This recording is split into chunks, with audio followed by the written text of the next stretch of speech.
police cars, a cold February morning in Norfolk, and a royal family that would never be the same again. On the 19th of February, 2026, Andrew Mountbatten Windsor, the king's own brother, was arrested on his 66th birthday. Not for something small, not for something that could be quietly buried in a palace statement and forgotten by the weekend. The charge was misconduct in public office, and what sat underneath that charge was the kind of secret that makes entire governments go quiet. While serving as a British trade envoy between 2010 and 2011, Andrew had allegedly been handing highly classified British government intelligence directly to Jeffrey Epstein. The same Jeffrey Epstein who had spent years building an empire around exploiting underage girls and collecting compromising secrets about the most powerful men in the world. This was not a family embarrassment. This was a national security crisis wearing a crown. Let's talk about what really happened inside those palace walls when the news broke. Because what most people saw on their television screens that morning was only the surface. What was happening behind closed doors, the phone calls, the confrontations, the decisions being made in real time, that is the story that changes everything. King Charles was sitting inside Buckingham Palace when his brother's face appeared on every screen in Britain. His body was already being consumed by cancer. The treatment had been underway for months, and the physical toll had become impossible to hide from anyone paying attention. And now this, his own brother, arrested on live television. What made the public furious was not just the arrest itself. It was what leaked immediately afterward.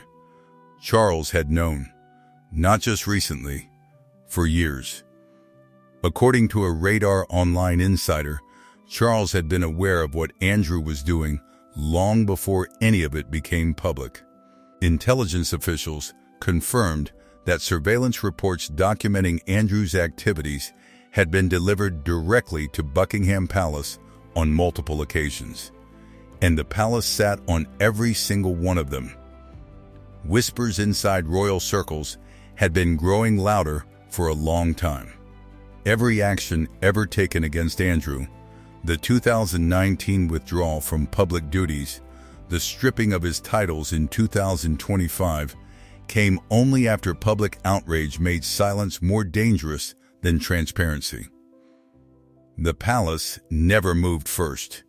It only moved when the crowd outside got loud enough to shake the walls.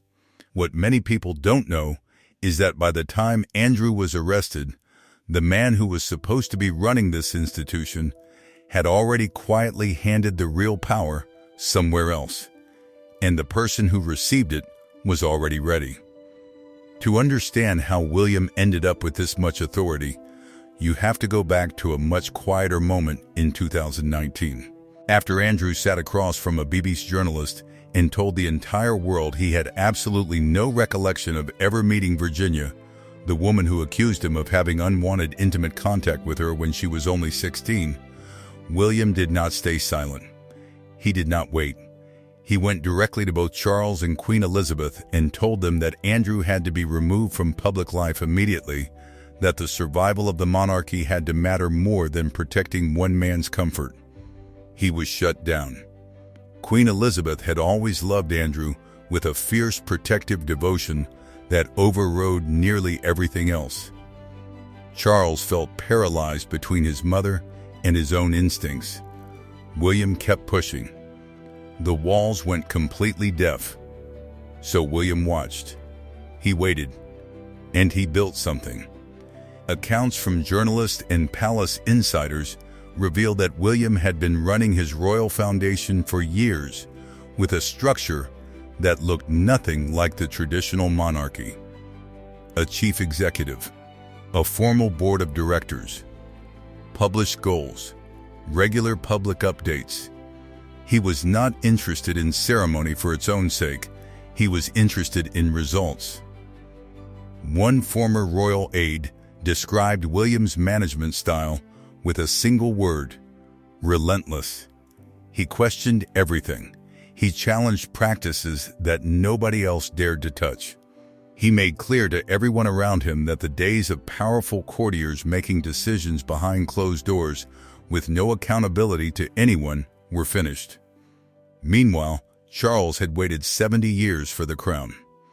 70 years of watching and preparing and standing in the shadow of a mother who outlived every expectation.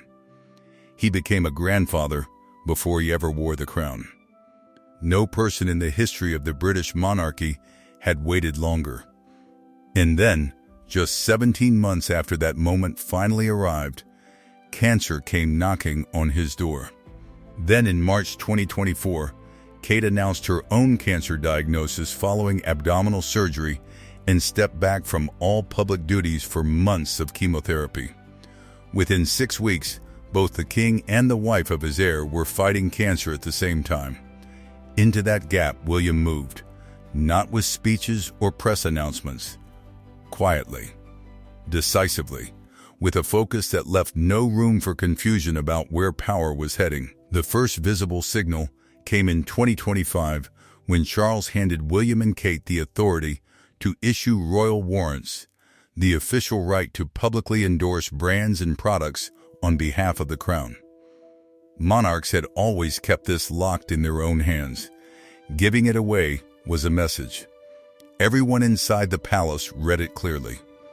But the warrants were only the beginning.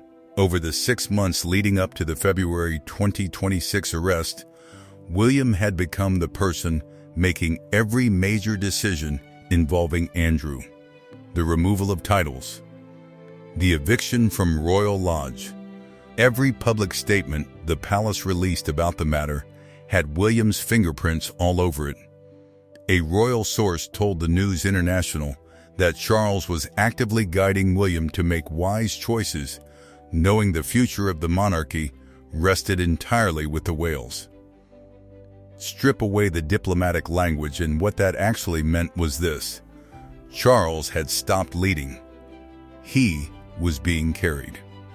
The arrest was the match, but Camilla was the fuel. While the palace was scrambling, while William was already on calls building the crisis response strategy, while staff were running damage control in every direction at once, Camilla was on the phone. She was calling Sarah Ferguson, the ex-wife of the man who had just been arrested, pouring comfort and loyalty into a woman whose name was scattered all through the Epstein files. When word of that call reached William, it did not read like a mistake. It read like a challenge. Now, Sarah Ferguson had never been criminally charged, but emails from October 2009, released in the United States Department of Justice's Epstein files, showed Sarah appearing to have contacted Epstein directly while her business was struggling. She had asked him for money. Her name was in those files. Her connection to Andrew was undeniable. And at the worst possible moment in the monarchy's recent history, Camilla was publicly standing by her. William was not going to forgive that. In late February 2026, he delivered his ultimatum directly.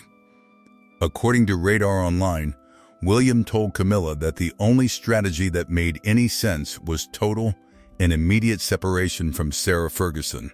No gray areas, no exceptions. He told her every single person in the family needed to be completely aligned. Imagine being queen consort and being spoken to like that by a man who is not yet king. Camilla erupted.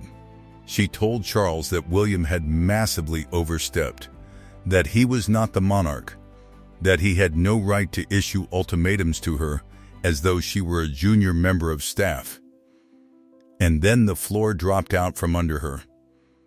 Charles looked at her and chose his son, the man she had sacrificed decades for, the man she had endured public hatred and humiliation for.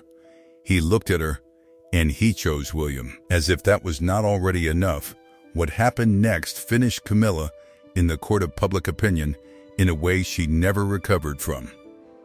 In February 2026, she attended an official engagement and stood beside Giselle Pellicot, the French woman whose husband had secretly drugged her repeatedly and invited dozens of men to assault her while she lay unconscious. Pellicot had become a global symbol of raw courage by choosing to make her case entirely public. Camilla stood beside her and positioned herself as a passionate supporter of abuse survivors. The backlash was unlike anything the palace had seen in years. How, people demanded, could the Queen publicly hold the hand of a rape survivor while privately refusing to distance herself from the ex-wife of a man arrested for enabling a convicted pedophile? The public had already been watching. They were already asking questions. And now they had their answer about exactly where Camilla's loyalties lived.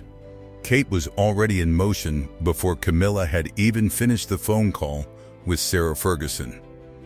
In the immediate hours after Andrew's arrest, Kate moved into crisis management like she had been waiting for exactly this moment. She was coordinating directly with legal advisors on how to shape the palace's public response. She was inside strategy meetings with senior palace staff. Sources from the National Examiner confirmed that Kate was working relentlessly to contain the damage. Camilla's reaction was immediate and ferocious. She felt that Kate's visible involvement was screaming to the world that she and Charles were incapable of managing their own institution. One insider described Camilla's position with brutal clarity. She had never liked Kate getting involved. Their relationship had always been difficult, and now Camilla was telling people around her that Kate was deliberately making her and Charles look weak and helpless in front of the entire world. Charles defended Kate every single time it came up, and Camilla, according to those who watched it, was visibly furious every single time Kate walked into a room. What was making this even more unbearable was the undeniable reality of public perception. Kate was magnetic in a way Camilla simply was not, and everyone inside the palace could feel it. When they appeared together, cameras found Kate. When they walked into rooms together, conversations found Kate. During the Trump state visit, insiders reported that Donald Trump himself spent most of his time directing his conversation toward Kate, leaving Camilla at the edge of exchanges she was supposed to be leading. A guest present told insiders that the contrast between the two women was so obvious that everyone in the room registered it. Camilla registered it most of all. The tension had been building long before Andrew's arrest gave it a detonator. But the single moment that transformed it from cold discomfort into something openly hostile was when Camilla allegedly gestured at Kate to leave the room during a private exchange with Melania Trump. Palace staff witnessed it. The story spread through courtier circles like fire through dry grass. What had been a difficult but managed rivalry became, from that moment forward, what insiders described as open warfare. Kate did not retreat. Her allies took the fight directly to Camilla. Senior courtiers described growing alarm that people in Kate's circle were painting the picture of her future reign so boldly and publicly that they were actively pushing Camilla out of the frame, while Camilla was still the sitting queen consort. Then came the detail that most people outside the palace still don't fully know. Charles had gone to William privately and asked him, as a father, asking a deeply personal favor of his son, to allow Camilla to find her own place within the monarchy after he was gone. He asked William to leave her alone, to let her have some dignity. William reportedly agreed, but here is what that agreement actually meant. The terms were entirely William's to define.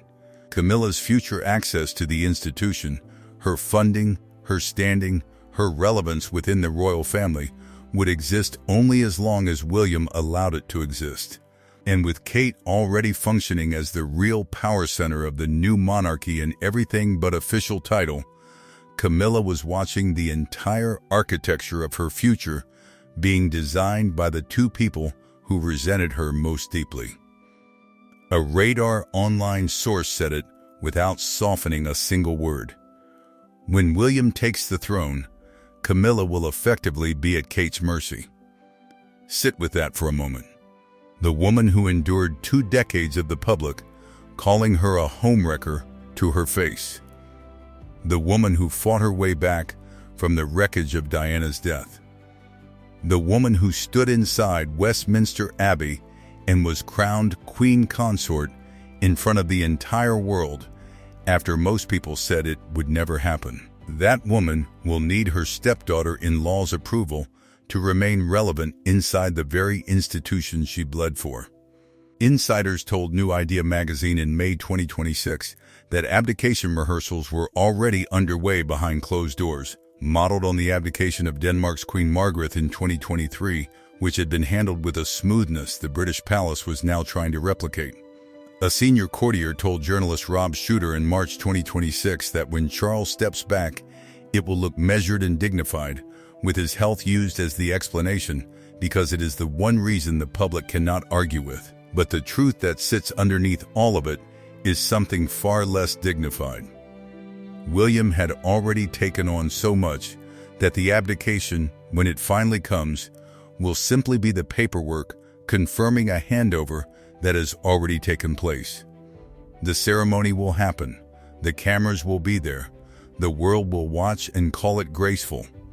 But inside the walls of Buckingham Palace, everyone already knows the truth. The transfer did not happen on the day of any announcement. It happened in strategy sessions, in crisis calls, in quiet, unremarkable moments when a dying king stopped making decisions and a future king started making them instead. And the woman who stood beside that dying king through everything, through the hatred, through the long, brutal road to the crown, through things that would have broken most people, is now left watching it all happen from the outside of rooms she used to walk into freely. These stories provide insight into what power inside a monarchy actually looks like when it moves. It does not announce itself. It does not ask permission. It simply shifts. And by the time anyone realizes it has happened, there is nothing left to argue about. The crown is already somewhere else.